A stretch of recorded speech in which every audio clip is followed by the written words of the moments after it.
10h24, vous êtes bien sur LCI. Benyamin Netanyahou a pris sa décision. Il va prendre le contrôle de la ville de Gaza et plus généralement de la bande de Gaza, mais pas pour gouverner, dit le Premier ministre israélien. Qu'est-ce que cela veut dire? On en parle ce matin avec le lieutenant-colonel Vincent Arbaretier. Merci d'être avec nous. Vous êtes historien militaire et docteur en sciences politiques. À vos côtés, Marc Semo, journaliste spécialisé dans les questions internationales et collaborateur au Monde et à Challenge. On est toujours ravis de vous recevoir. Et puis Claire Cambier, reporter TF1 LCI. Alors, depuis que Benyamin Netanyahou a annoncé la décision de son cabinet hier, eh bien, ça n'arrête pas les réactions internationales. D'abord, l'ONU. Qu'est-ce que dit l'ONU? Il dit qu'il faut arrêter ça tout de suite. Israël doit stopper immédiatement son plan de contrôle militaire de la bande de Gaza. Dans la foulée, le Premier ministre britannique, Keir Starmer, Israël doit reconsidérer immédiatement son plan pour Gaza. Et puis à l'instant, la Turquie d'Erdogan. Nous appelons la communauté internationale à assumer ses responsabilités en vue d'empêcher la mise en œuvre de cette décision qui vise à déplacer de force les Palestiniens de leur propre terre en rendant Gaza inhabitable. On va tout de suite aller à Tel Aviv retrouver notre correspondante Bethsabée Salem. Eh bien, pas si seul que ça, puisque le cabinet politico-sécuritaire a validé la proposition de Benyamin Netanyahou la nuit dernière de prendre le contrôle de la ville de Gaza, là où donc il y a le centre du pouvoir du Hamas. Cette décision a été prise donc en dépit de la ferme opposition de l'armée qui a souligné Gaza. C'est une ville de près d'1 million d'habitants qu'il va falloir déplacer avant de mener des combats extrêmement complexes. C'est aussi là où sont cachés beaucoup d'otages. Ils risquent donc d'être tués par erreur par l'armée ou bien d'être exécutés quand leurs geôliers vont entendre l'armée approcher. C'est aussi l'avis, ce danger pour les otages, c'est l'avis de nombreux Israéliens. Il y a eu beaucoup de manifestations hier à travers le pays pour dénoncer ce que de nombreux Israéliens appellent le meurtre des otages par Benyamin Netanyahou. Cela dit, Benyamin Netanyahou est déterminé. Il considère que les méthodes utilisées jusqu'à présent n'ont pas fonctionné, qu'il faut changer de plan. Mais il a confié à ses ministres hier soir que si le Hamas capitule, Israël pourra toujours arrêter ses opérations. Lieutenant-colonel Vincent Arbaretier, réaction en tant que militaire, vous, quand vous entendez ça, c'est un risque énorme que prend le Premier ministre israélien.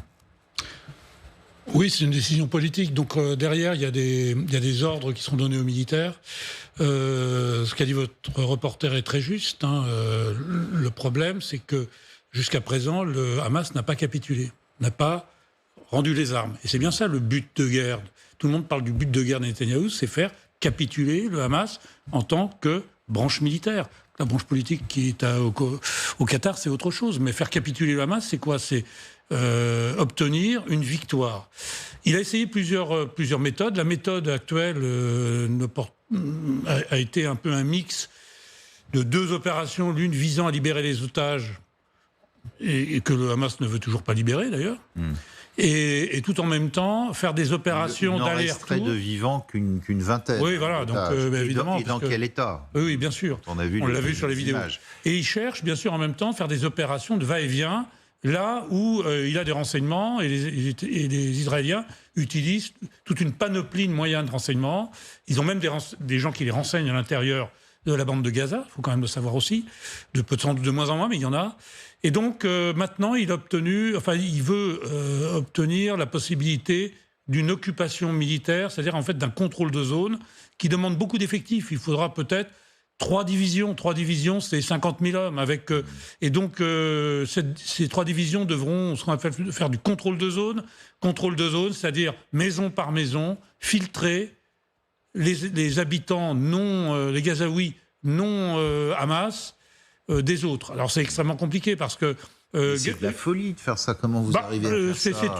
Si vous voulez, l'avantage de la bande de Gaza, c'est que on aurait pu dire la même chose des armées françaises qui allaient dans le Sahel, essayer de contrôler une zone qui était 3 ou 5 fois... Avec une densité de population qui n'avait rien à voir. Justement, là, la densité de population est importante, mais le périmètre l'est beaucoup moins. Et en fait, on s'aperçoit que le Hamas, il vit dans des souterrains. Donc c'est ça qui rend la chose plus importante, même si vous avez des moyens modernes qui permettent d'avoir une vision de ce qui se passe en dessous. Hein, vous avez toutes sortes de moyens techniques qui permettent de voir. Et donc il veut... Et alors le problème qui va se poser, c'est évidemment quid de la population. La population doit-elle se déplacer? Ils ne vont pas déplacer 800 000 personnes en même temps, comme je l'ai entendu. Ils vont déplacer quartier par quartier. Et ça s'est fait dans des guerres dites de décolonisation. Hein. En Algérie, c'est ce qui a été fait aussi en début par l'armée française. Je ne parle pas de la fin de la guerre d'Algérie. Mais ça a fait, comme il y avait des terroristes qui étaient dans un endroit, des gens de la FLN, eh bien, on vidait l'endroit et on replaçait la population ailleurs. Les Anglais l'ont fait aussi pendant la guerre des bourgs. C'est un procédé qui est connu. Et là où les militaires sont défavorables, pourquoi? Parce que c'est un procédé qui, évidemment, est risqué pour la troupe qui fait ça, qui risque de se retrouver assez vulnérable, puisqu'en permanence, sur le terrain, au lieu de ces opérations de va-et-vient qui permettent aux gens de n'être qu'un petit moment sur le terrain et de revenir après en zone beaucoup moins dangereuse. Marc Semeau. Oui, alors, cette guerre était déjà la plus longue de l'histoire d'Israël, ce qui a posé d'énormes problèmes. L'armée israélienne était faite pour des guerres rapides. Et là, cette nouvelle phase, on pourrait même dire une nouvelle phase de la guerre, cette idée d'une occupation intégrale de toute la bande de Gaza, donc y compris de la ville de Gaza, il y a 1 million de personnes, les camps de réfugiés au sud, à terme, encore une zone au centre qui n'était pas contrôlée. En tout, il restait à peu près 25% de la bande de Gaza où les Israéliens faisaient des incursions, mais où ils n'étaient pas complètement installés, et hautement aventureuse. Et c'est ce que dit, c'est quand même assez inédit aussi dans l'histoire d'Israël, c'est une guerre que lancée alors que tous ses alliés les plus proches sont contre, y compris même, on n'a pas encore entendu Donald Trump, mais récemment, ces derniers temps... Donald Trump s'en lave les bains, dit voilà, les Israéliens font ce qu'ils veulent. Il avait eu des phrases très dures à propos de la tragédie humanitaire à Gaza. C'est une opération qui se lance aussi avec la société israélienne totalement cassée par rapport à ça. L'opposition est vent debout. Yair Lapid, le centriste, dit que ça va être une catastrophe. Yair Golan, l'homme de la gauche, ancien chef d'état-major, dit que ça va être un désastre pour l'avenir d'Israël. Et surtout, comme disait très bien le colonel, une armée qui est contre. L'armée est depuis le début contre cette opération. Ce qui est rare, elle l'a dit publiquement, le chef d'état-major, Yael Zamir, ils ont proposé un plan alternatif qui était celui de jouer sur des encerclements des principales zones où l'on pense qu'il y a les otages, ce qui a été refusé par Netanyahou. Donc on rentre là dans une aventure qui risque d'être longue, parce que c'est pas en 2 jours. Les problèmes techniques, comme l'expliquait très bien le colonel, ça risque de durer des mois, voilà. L'objectif que s'est fixé Netanyahou, c'est d'arriver à boucler tout pour octobre prochain. Vous voyez le symbole, réponse au 7 octobre. Au pogrom et au massacre du 7 octobre. Voilà, on terminera le 7 octobre. Alors, mais c'est littéralement une aventure à très très haut risque. Je vous donne la parole tout de suite, Claire Cambier, parce que vous êtes allé de nombreuses fois là-bas, mais je voudrais qu'on écoute Raphaël Jérusalemi, qui était avec nous il y a une heure environ, ancien des services de l'armée, et lui aussi dit c'est une folie. C'est une folie sur le plan sécuritaire, sur le plan politique, il a peut-être ses raisons. Je prie pour qu'il s'agisse peut-être d'un bluff en concertation avec Donald Trump, comme on l'a fait par rapport aux Iraniens, c'est-à-dire de faire pression sur le Hamas, mais que dans la réalité des faits, on n'ira pas aussi loin que ce qui est annoncé, car sinon, nous allons à la catastrophe. Le chef de l'état-major de Tsahal, ce n'est donc pas que mon opinion personnelle, a dit au gouvernement, pas plus tard qu'hier, avant même que le gouvernement vote malgré tout cette opération, qu'on allait vers un trou noir. C'est le mot qu'il a utilisé. Claire Cambier, trou noir, c'est l'une des premières fois où l'armée et les services disent mais ne faites pas ça. Oui, si c'est un bluff, ça va quand même très très loin. Et, vous soulignez, Yalzamir a essayé de se battre jusqu'au bout pour arrêter ce plan. Il a parlé dans la presse, il a dit il ne s'agit pas de débat théorique, mais de questions de vie ou de mort, de défense de l'État. Pour lui, il est clair en fait que cette opération... Ça, c'est le chef d'état-major. Le chef d'état-major, exactement. Et il y a eu des fuites dans la presse. Apparemment, il aurait même indiqué pendant le Conseil de sécurité, bon bah si on fait ça, vous pouvez enlever l'objectif de sauver les otages du plan. On va pas y arriver. Ça, ils passent par perdre des profits, les otages. Oui, on le sait, par exemple, il y a 1 an, il y a 6 otages qui ont été exécutés parce que Tsahal a approché, alors sans le savoir à l'époque, et donc du coup le Hamas les a tués, leur a tiré dessus avant qu'ils n'atteignent leur tunnel. Et il le dit, ce chef d'état-major, des cas comme cela, ça va se multiplier. Mais ça veut dire que Netanyahou, sciemment, a pris la décision que les otages, maintenant, c'était fini ou quoi? Pour une partie du gouvernement, et notamment les plus à droite, ce n'est pas l'objectif principal. Et il y a eu un appel à Donald Trump, signé par 500 anciens responsables sécuritaires, dont des chefs du Mossad, disant que militairement parlant, au point de vue stratégique, le Hamas n'est plus une menace. Donc qui était vent debout contre cette opération, qui était déjà en train de se dessiner, et qui appelait Donald Trump pour qu'il, comme le seul qui peut avoir un effet réel sur Netanyahou, pour qu'il arrête cette opération avant la catastrophe. On va voir aussi si l'armée vraiment suit. Là, pour l'instant, a priori, selon certaines... L'armée, le job. Oui, je sais, mais il y a déjà 20%, par exemple, des réservistes qui ne veulent plus aller combattre. Et il y a pas mal de pertes ces derniers temps. Je voyais, là, depuis mars, 47 morts. Il y a eu 16 suicides également reconnus officiellement de soldats. On le sait, la population, elle est défavorable à cette idée, aussi pour les otages, mais aussi pour ces soldats. C'est une armée populaire. Tout le monde doit aller faire l'armée. Ça concerne les hommes et les femmes de tout pays. Je peux ajouter aussi, c'est une armée très singulière, parce que au monde, c'est la seule armée où les cadres sont si jeunes. C'est-à-dire que vous avez... ils font leur service, la plupart des gens, à 18 ans, mais vous avez des lieutenants de 19 ans. C'est-à-dire qu'évidemment, nous, ça correspondrait aux officiers de réserve qu'on formait autrefois. Les capitaines commandants d'unité, ils ont 22 ans. Chez nous, dans l'armée française, les plus jeunes ont 28 ans ou 30 ans. Les colonels, chez eux, dont le frère de Netanyahou, qui était lieutenant-colonel, chef de l'opération NTB, il avait 30 ans. Vous voyez, nous, il n'y a pas de lieutenant-colonel à 30 ans. Pourquoi je dis ça? Parce que ça veut dire que c'est une armée de citoyens. C'est une armée de citoyens. Il n'y a pas de caste militaire en Israël. Et même les généraux, ils font autre chose en même temps. Ils ne sont pas que généraux. Il y en a qui changent ils peuvent être chefs d'entreprise, tout ça. Ils sont hommes politiques, bien souvent. Et on parlait aussi de problèmes entre les premiers ministres et les militaires. Il y en a toujours eu. Par exemple, la veille de la guerre des 6 jours, le premier ministre de l'époque, Lévi Eshkol, ne voulait pas d'une attaque préemptive des Égyptiens et Jordaniens et Syriens.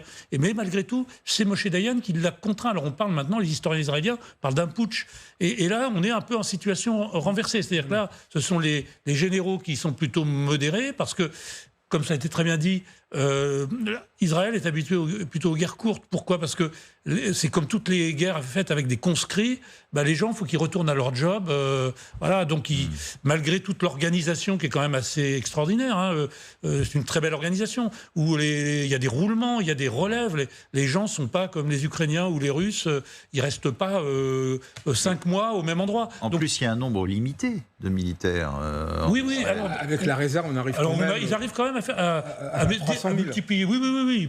Ils peuvent aller au-delà de ce qu'on peut faire, nous, d'ailleurs. Ah oui. Mais oui, bien sûr, parce que c'est une armée de citoyens. C'est une armée de... La France, 68 millions, et Israël, 10. Voilà, parce que nous, notre choix, ça a été de faire une armée professionnelle, une armée expéditionnaire après 90. Mais si on prend le cas de la France avant 96, avant l'abolition, on pouvait mobiliser plus d'1 million d'hommes. C'était d'hommes, il n'y avait pas de femmes à l'époque. Je vous fais écouter quand même ces Israéliens, alors souvent des familles d'otages, qui ont protesté hier soir devant les bureaux du Premier ministre. Il est vraiment important que notre message passe. Cela doit cesser, nous devons récupérer nos otages.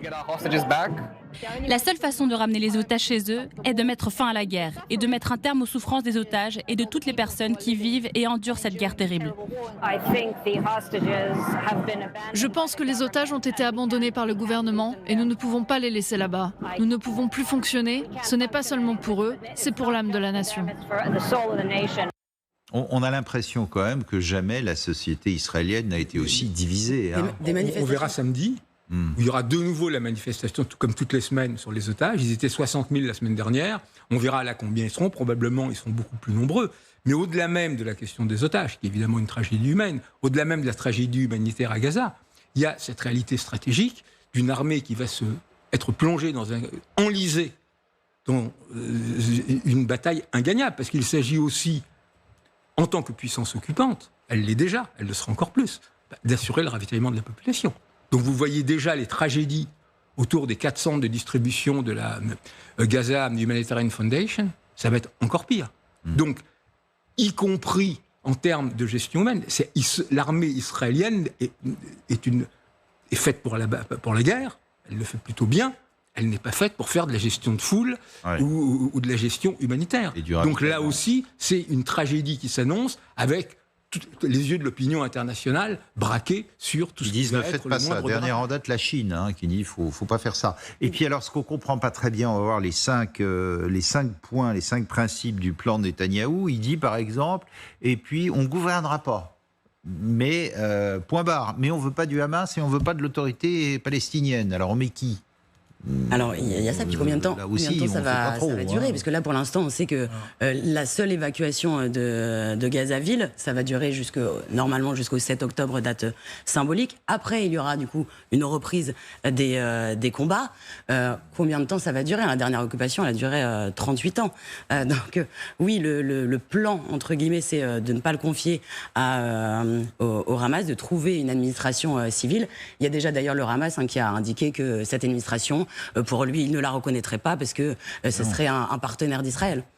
Mais regardez ce plan, désarmement du Hamas, rien que ça, bon courage. Retour de tous les otages. Bon, on vient de dire qu'il risquait d'être tué en envoyant l'armée israélienne, etc., etc.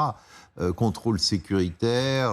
Ces 5 points font consensus. C'est l'objectif que s'est fixé Netanyahou. Ces 5 points font consensus. Oui, le problème, c'est comment on y arrive. Voilà. Bon courage aussi pour le gouvernement libanais qui veut désarmer aussi le Hezbollah, comme ça a été annoncé hier au Conseil des ministres libanais.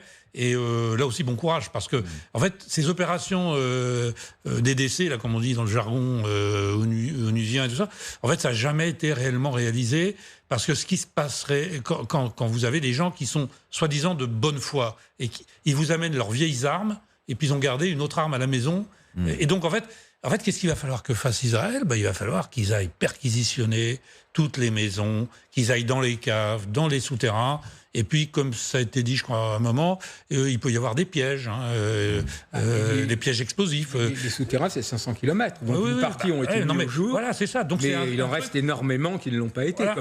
comme le montre le fait qu'il y ait toujours des otages. Ouais. Donc, c'est militairement parlant, évidemment, je comprends que les militaires ne soient pas très chauds pour faire ce genre de mission, parce que les Américains avaient essayé, pendant la guerre du Vietnam aussi, d'explorer les souterrains du Viet Cong, qui arrivaient jusqu'à la banlieue de Saïgon. Ils s'étaient arrêtés bien vite, parce qu'ils avaient une perte tous les 100 mètres, il y avait un piège, il n'y a même pas besoin d'un Viet Cong, d'ailleurs c'était souvent piégé, explosif, piqûres vénéneuses, enfin je vous passe les détails, donc il y a des livres qui ont été écrits là-dessus. La guerre des tunnels, la guerre des souterrains, c'est une guerre très difficile à mener, l'armée française en a mené un peu en Algérie également.